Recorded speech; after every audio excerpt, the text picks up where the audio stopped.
साथियों नमस्कार। मैं सरस्वती खंडूड़ी मोटिवेशनल का अगला अंक लेकर आपके समक्ष उपस्थित हूँ। साथियों, हमारी ज़िंदगी एक पहिए की तरह है जिसमें 6 तीलियाँ लगी हैं और यह तीलियाँ हैं परिवार, धन संपत्ति, स्वास्थ्य, मानसिकता, सामाजिकता और आध्यात्मिकता।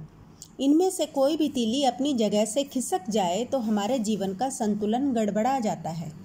थोड़ा समय निकाल कर सोचिए, अगर इनमें से कोई एक तीली न रहे तो जीवन कैसा होगा।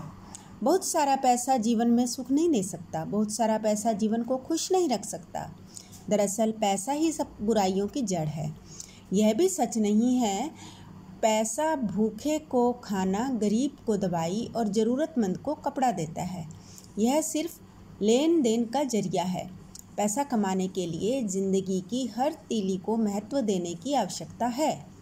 अगर किसी तीली को नज़रअंदाज किया तो यह पतन का कारण बनती है।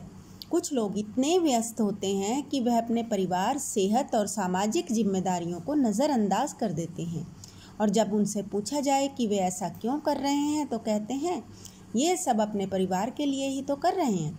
जब हम घर से निकलते हैं तो बच्चे सो रहे होते हैं, जब हम घर लौटते हैं तब भी वे सो रहे होते हैं। 20 साल बाद हम पाते हैं कि वे सब हमें छोड़कर चले गए। बड़े दुख की बात है, जिस परिवार के लिए हम और आप कठोर परिश्रम करते हैं, पैसा दांत से दबाकर खर्च करते हैं, अब वही परिवार अपना ना रहा। पैसा कमाने के चक्कर में हम अपने सामाजिक दायित्वों को नज़रअंदाज करते हैं और समाज में गिरावट आने देते हैं। हम नहीं सोचते कि किसी दिन खुद भी इस हालत के शिकार बन जाएंगे। पैसा कमाने के चक्कर में हम अपनी सेहत खो बैठते हैं और खोई हुई सेहत पाने के चक्कर में पैसा, इस तरह पैसा भी चला जाता है और सेहत भी। एक इंसान दुनिया में जितना चाहे धन कमा सकता है, लेकिन अगर वह अपनी सेहत और परिवार को खो देता है तो क्या उस धन की कोई कीमत है? बिल्कुल नहीं। बिना कर्म के लक्ष्य खोखले सपनों की तरह होते हैं। कर्म सपनों को लक्ष्यों में बदलता है। अगर हम अपना लक्ष्य नहीं भी हासिल कर पाते तो इसका मतलब असफल होना नहीं होता। देरी होने का मतलब हारना नहीं होता।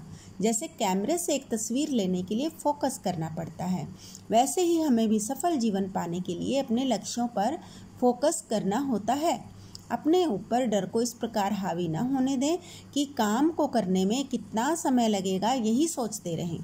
समय तो किसी न किसी तरह बीत ही जाएगा, लेकिन हमें उस बीतने वाले समय को बेहतर बनाने का, उपयोग करने का कोशिश करनी चाहिए। बाधाएं ऐसी डरावनी चीज़ें हैं जो लक्ष्य से आंखें हटाने पर ही दिखती हैं। इससे कोई फ़र्क नहीं पड़ता कि हम इस समय कहाँ हैं, महत्व तो इस बात का है कि हम किस दिशा में जा रहे हैं। धन्यवाद।